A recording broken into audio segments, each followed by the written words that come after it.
Chapter 50. Arya. "Hi," Syrio Forel called out, slashing at her head. The stick swords clacked as Arya parried. "Left," he shouted, and his blade came whistling. Hers darted to meet it. The clack made him click his teeth together.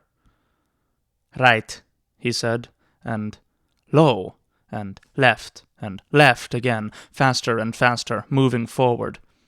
Arya retreated before him, checking each blow. "Lunge," he warned, and when he thrust, she sidestepped, swept his blade away, and slashed at his shoulder. She almost touched him. Almost. So close it made her grin. A strand of hair dangled in her eyes, limp with sweat. She pushed it away with the back of her hand.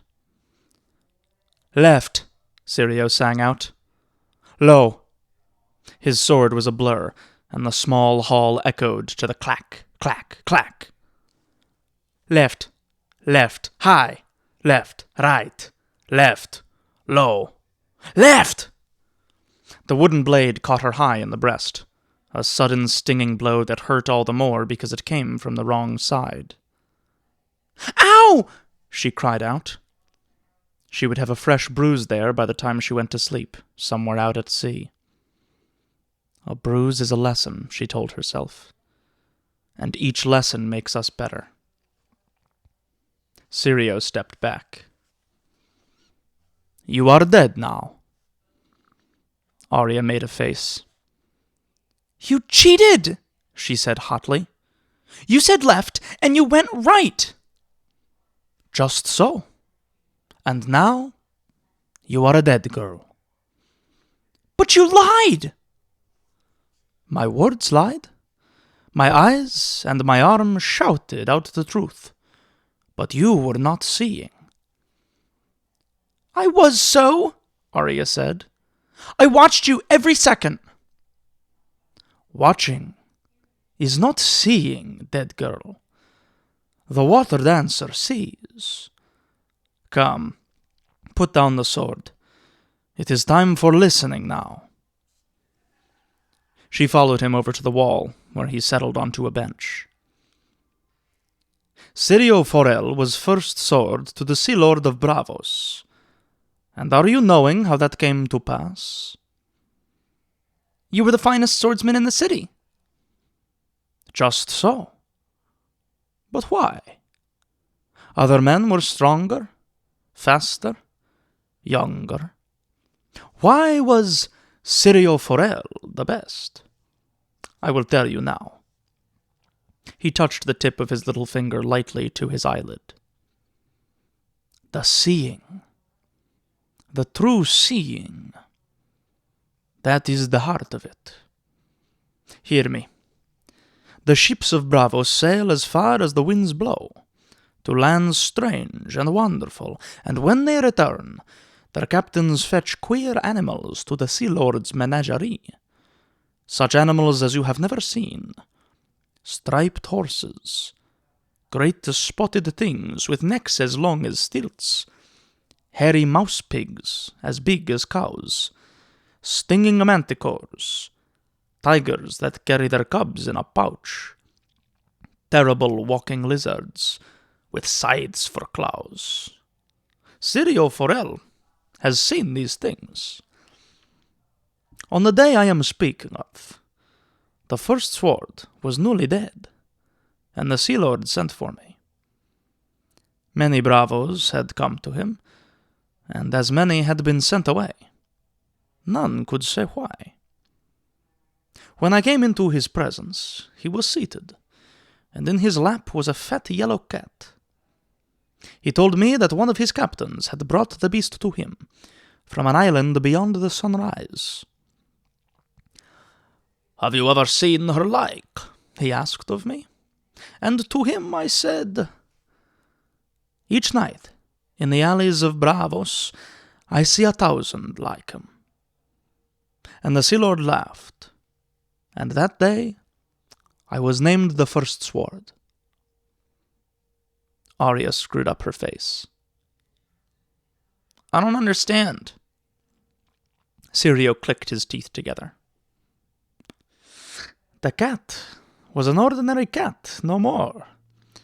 The others expected a fabulous beast, so that is what they saw. How large it was, they said. It was no larger than any other cat, only fat from indolence, for the Sea Lord fed it from his own table. What a curious small ears, they said. Its ears had been chewed away in kitten fights. And it was plainly a tomcat. Yet the Sea Lord said, her. And that is what the others saw. Are you hearing? Arya thought about it. You saw what was there. Just so. Opening your eyes is all that is needing. The heart lies, and the head plays tricks with us. But the eyes see true. Look with your eyes, hear with your ears, taste with your mouth, smell with your nose, feel with your skin. Then comes the thinking. Afterward. And in that way, knowing the truth. Just so, said Arya, grinning. Sirio Farrell allowed himself a smile. I am thinking that when we are reaching this Winterfell of yours, it will be time to put this needle in your hand. Yes, Arya said eagerly. Wait till I show Jon. Behind her, the great wooden doors of the small hall flew open with a resounding crash. Arya whirled. A knight of the King's Guard stood beneath the arch of the door, with 5 Lannister guardsmen arrayed behind him. He was in full armor, but his visor was up. Arya remembered his droopy eyes and rust-colored whiskers from when he had come to Winterfell with the king. Sir Meryn Trant. The red cloaks wore mail shirts over boiled leather, and steel caps with lion crests. Arya Stark, the knight said. Come with us, child. Arya chewed her lip uncertainly. What do you want? Your father wants to see you. Arya took a step forward, but Sirio Farrell held her by the arm. And why is it that Lord Eddard is sending Lannister men in the place of his own, I am wondering? Mind your place, dancing master, Sir Meryn said. This is no concern of yours. My father wouldn't send you, Arya said. She snatched up her stick sword. The Lannisters laughed. Put down the stick, girl, Sir Meryn told her. I am a sworn brother of the King's Guard, the White Swords. So was the Kingslayer when he killed the old king, Arya said. I don't have to go with you if I don't want. Sir Meryn Trant ran out of patience. Take her, he said to his men. He lowered the visor of his helm. 3 of them started forward, chainmail clinking softly with each step. Arya was suddenly afraid. Fear cuts deeper than swords, she told herself, to slow the racing of her heart. Sirio Farrell stepped between them, tapping his wooden sword lightly against his boot. You will be stopping there. Are you men or dogs that you would threaten a child? Out of the way, old man, one of the red cloaks said. Sirio's stick came whistling up and rang against his helm. I am Sirio Farrell, and you will now be speaking to me with more respect. Bald bastard! The man yanked free his longsword. The stick moved again, blindingly fast. Arya heard a loud crack as the sword went clattering to the stone floor. My hand! The guardsman yelped, cradling his broken fingers. You are quick for a dancing master, said Sir Meryn. You are slow for a knight, Sirio replied. "Kill the Bravosi, and bring me the girl," the knight in the white armor commanded. 4 Lannister guardsmen unsheathed their swords. The 5th, with the broken fingers, spat and pulled free a dagger with his left hand. Syrio Forel clicked his teeth together, sliding into his water dancer's stance, presenting only his side to the foe. "Arya, child," he called out, never looking, never taking his eyes off the Lannisters. "We are done with dancing for the day. Best you are going now. Run to your father." Arya did not want to leave him, but he had taught her to do as he said. "Swift as a deer," she whispered. "Just so," said Syrio Forel as the Lannisters closed. Arya retreated, her own sword stick clutched tightly in her hand. Watching him now, she realized that Syrio had only been toying with her when they dueled. The red cloaks came at him from 3 sides with steel in their hands. They had chainmail over their chests and arms, and steel codpieces sewn into their pants, but only leather on their legs. Their hands were bare, and the caps they wore had nose guards, but no visor over the eyes. Syrio did not wait for them to reach him, but spun to his left. Arya had never seen a man move as fast. He checked one sword with his stick and whirled away from a second. Off balance, the second man lurched into the first. Syrio put a boot to his back, and the red cloaks went down together. The 3rd guard came leaping over them, slashing at the water dancer's head. Syrio ducked under his blade and thrust upward. The guardsman fell screaming as blood welled from the wet red hole where his left eye had been. The fallen men were getting up. Syrio kicked one in the face and snatched the steel cap off the other's head. The dagger man stabbed at him. Syrio caught the thrust in the helmet and shattered the man's kneecap with his stick. The last red cloak shouted a curse and charged, hacking down with both hands on his sword. Syrio rolled right, and the butcher's cut caught the helmetless man between neck and shoulder as he struggled to his knees. The longsword crunched through mail and leather and flesh. The man on his knees shrieked.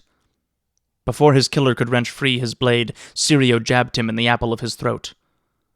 The guardsman gave a choked cry and staggered back, clutching at his neck, his face blackening.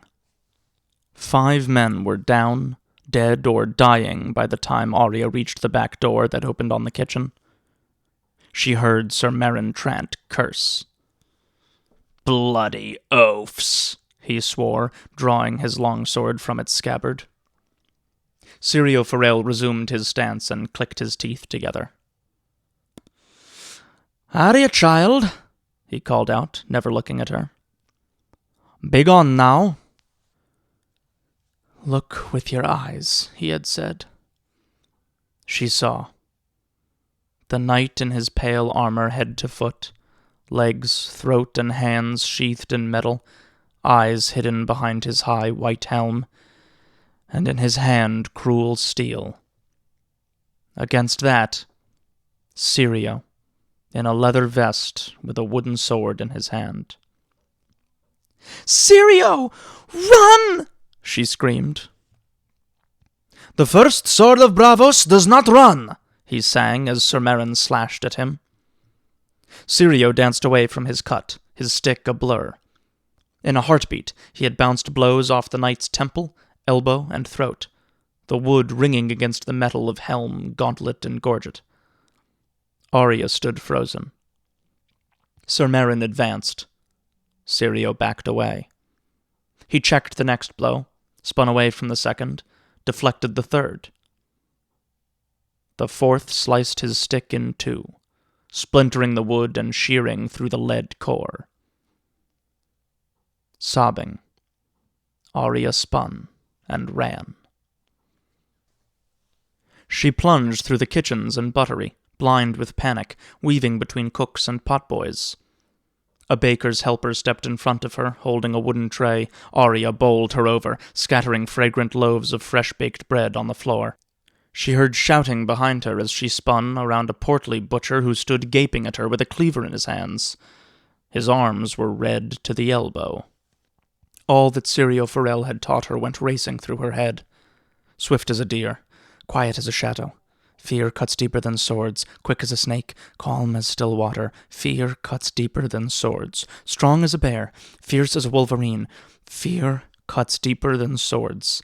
The man who fears losing has already lost. Fear cuts deeper than swords. Fear cuts deeper than swords. Fear cuts deeper than swords.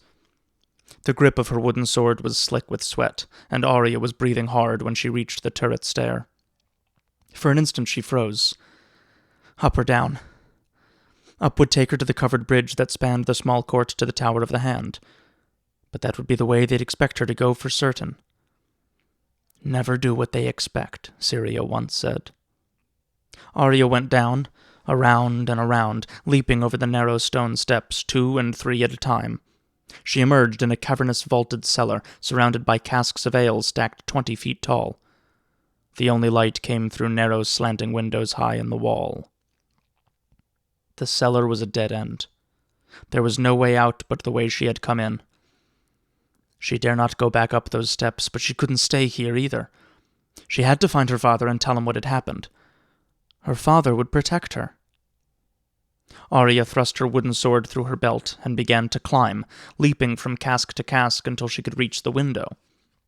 Grasping the stone with both hands, she pulled herself up. The wall was 3 feet thick. The window a tunnel slanting up and out. Arya wriggled toward daylight. When her head reached ground level, she peered across the bailey to the Tower of the Hand. The stout wooden door hung splintered and broken, as if by axes. A dead man sprawled face down on the steps, his cloak tangled beneath him. The back of his mailed shirt soaked red. The corpse's cloak was gray wool, trimmed with white satin. She saw with sudden terror. She could not tell who he was. "No," she whispered. What was happening? Where was her father? Why had the red cloaks come for her? She remembered what the man with the yellow beard had said the day she had found the monsters. If one hand can die, why not a second? Arya felt tears in her eyes. She held her breath to listen. She heard the sounds of fighting. Shouts, screams, the clang of steel on steel coming through the windows of the Tower of the Hand. She could not go back. Her father. Arya closed her eyes. For a moment she was too frightened to move. They had killed Jory and Will and Heward, and that guardsman on the step, whoever he had been. They could kill her father too, and her if they caught her.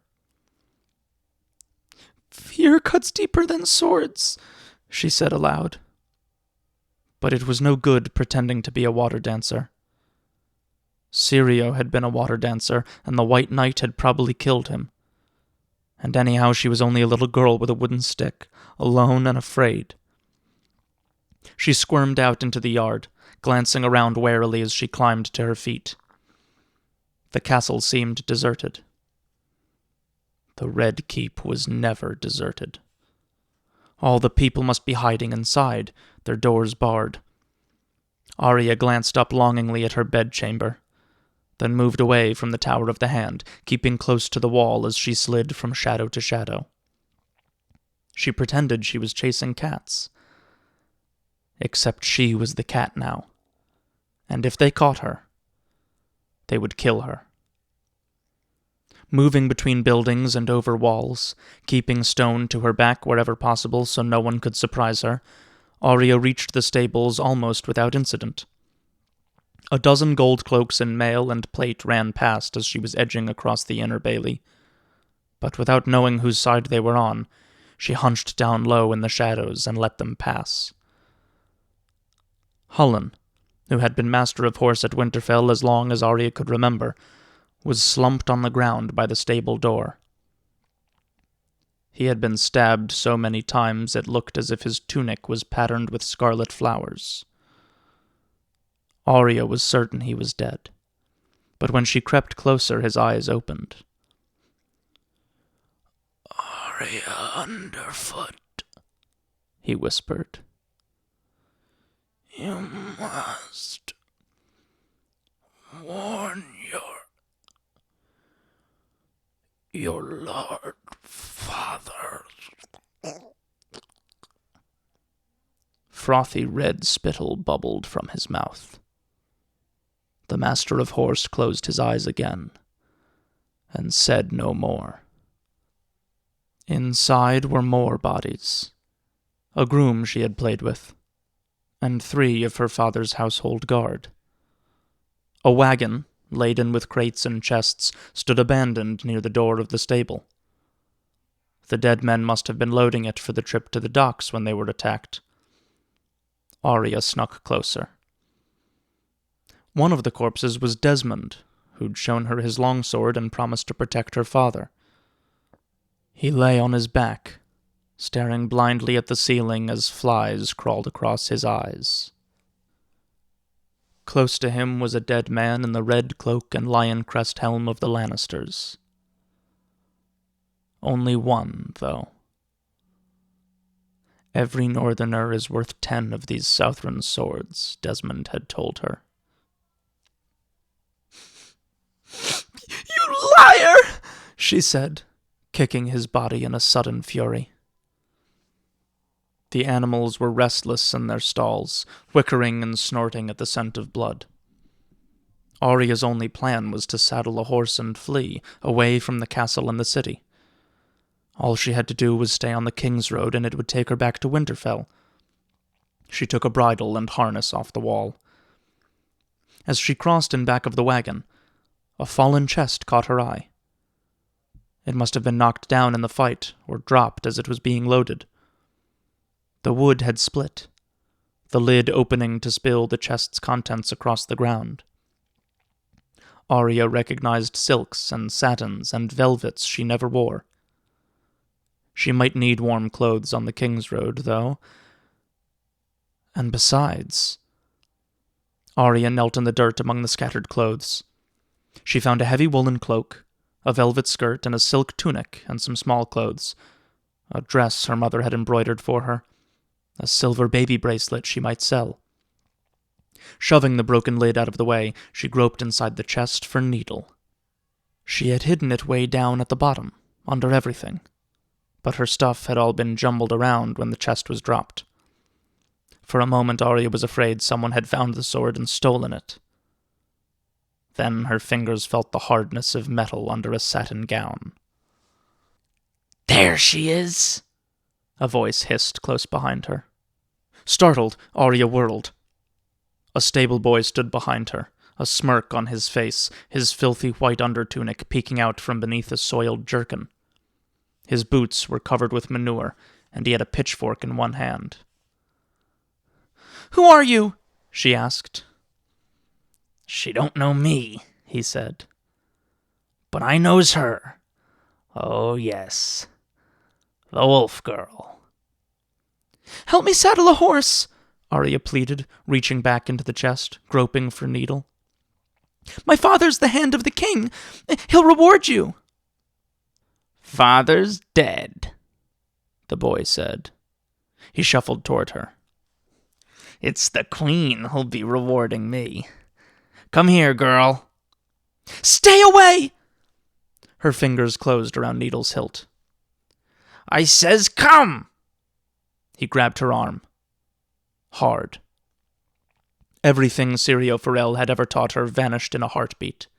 In that instant of sudden terror, the only lesson Arya could remember was the one Jon Snow had given her. The very first.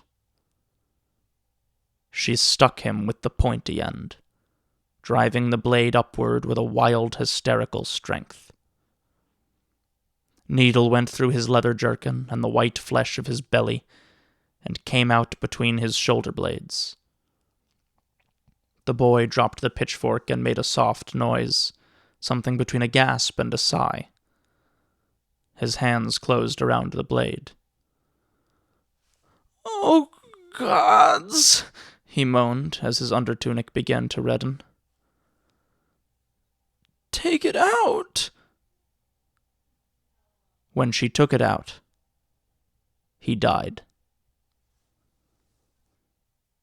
The horses were screaming. Arya stood over the body, still and frightened in the face of death. Blood had gushed from the boy's mouth as he collapsed, and more was seeping from the slit in his belly, pooling beneath his body. His palms were cut where he'd grabbed at the blade. She backed away slowly, needle red in her hand. She had to get away. Someplace far from here, someplace safe away from the stable boy's accusing eyes. She snatched up the bridle and harness again, and ran to her mare. But as she lifted the saddle to the horse's back, Arya realized with a sudden sick dread that the castle gates would be closed. Even the postern doors would likely be guarded. Maybe the guards wouldn't recognize her. If they thought she was a boy, perhaps they'd let her... No. They'd have orders not to let anyone out. It wouldn't matter whether they knew her or not. But there was another way out of the castle. The saddle slipped from Arya's fingers and fell to the dirt with a thump and a puff of dust. Could she find the room with the monsters again? She wasn't certain, yet she knew she had to try. She found the clothing she'd gathered and slipped into the cloak, concealing Needle beneath its folds. The rest of her things she tied in a roll. With the bundle under her arm, she crept to the far end of the stable. Unlatching the back door, she peeked out anxiously. She could hear the distant sound of swordplay, and the shivery wail of a man screaming in pain across the bailey. She would need to go down the serpentine steps, past the small kitchen and the pig yard. That was how she'd gone last time, chasing the black tomcat. Only that would take her right past the barracks of the gold cloaks. She couldn't go that way. Arya tried to think of another way. If she crossed to the other side of the castle, she could creep along the river wall and through the little godswood. But first she'd have to cross the yard, in the plain view of the guards on the walls. She had never seen so many men on the walls. Gold cloaks, most of them, armed with spears. Some of them knew her by sight. What would they do if they saw her running across the yard? She'd look so small from up there. Would they be able to tell who she was? Would they care? She had to leave now, she told herself. But when the moment came, she was too frightened to move. "Calm as still water," a small voice whispered in her ear. Arya was so startled she almost dropped her bundle. She looked around wildly. But there was no one in the stable but her, and the horses, and the dead men. "Quiet as a shadow," she heard. Was it her own voice? Or Sirio's? She could not tell. Yet somehow it calmed her fears. She stepped out of the stable. It was the scariest thing she'd ever done. She wanted to run and hide, but she made herself walk across the yard. Slowly, putting one foot in front of the other, as if she had all the time in the world and no reason to be afraid of anyone. She thought she could feel their eyes, like bugs crawling on her skin under her clothes. Arya never looked up. If she saw them watching, all her courage would desert her, she knew, and she would drop the bundle of clothes and run and cry like a baby, and then they would have her. She kept her gaze on the ground. By the time she reached the shadow of the royal sept on the far side of the yard, Arya was cold with sweat. But no one had raised the hue and cry. The sept was open and empty. Inside, 100 prayer candles burned in a fragrant silence. Arya figured the gods would never miss 2. She stuffed them up her sleeves and left by a back window. Sneaking back to the alley where she had cornered the one-eared Tom was easy, but after that she got lost. She crawled in and out of windows, hopped over walls, and felt her way through dark cellars, quiet as a shadow. Once she heard a woman weeping. It took her more than an hour to find the low, narrow window that slanted down to the dungeon where the monsters waited. She tossed her bundle through, and doubled back to light her candle. That was chancy. The fire she'd remembered seeing had burnt down to embers, and she heard voices as she was blowing on the coals. Cupping her fingers around the flickering candle, she went out the window as they were coming in the door, without ever getting a glimpse of who it was. This time the monsters did not frighten her. They seemed almost old friends. Arya held the candle over her head. With each step she took, the shadows moved against the walls, as if they were turning to watch her pass. "Dragons," she whispered. She slid Needle out from under her cloak. The slender blade seemed very small, and the dragons very big. Yet somehow Arya felt better with steel in her hand. The long, windowless hall beyond the door was as black as she remembered. She held Needle in her left hand, her sword hand, the candle in her right fist. Hot wax ran down across her knuckles. The entrance to the well had been to the left, so Arya went right. Part of her wanted to run, but she was afraid of snuffing out her candle. She heard the faint squeaking of rats, and glimpsed a pair of tiny glowing eyes on the edge of the light. But rats did not scare her. Other things did. It would be so easy to hide here, as she had hidden from the wizard and the man with the forked beard. She could almost see the stable boy standing against the wall, his hands curled into claws, with the blood still dripping from the deep gashes in his palms where Needle had cut him. He might be waiting to grab her as she passed. He would see her candle coming a long way off. Maybe she would be better off without the light. "Fear cuts deeper than swords," the quiet voice inside her whispered. Suddenly Arya remembered the crypts at Winterfell. They were a lot scarier than this place, she told herself. She'd been just a little girl the first time she saw them. Her brother Robb had taken them down. Her and Sansa and baby Bran, who'd been no bigger than Rickon was now.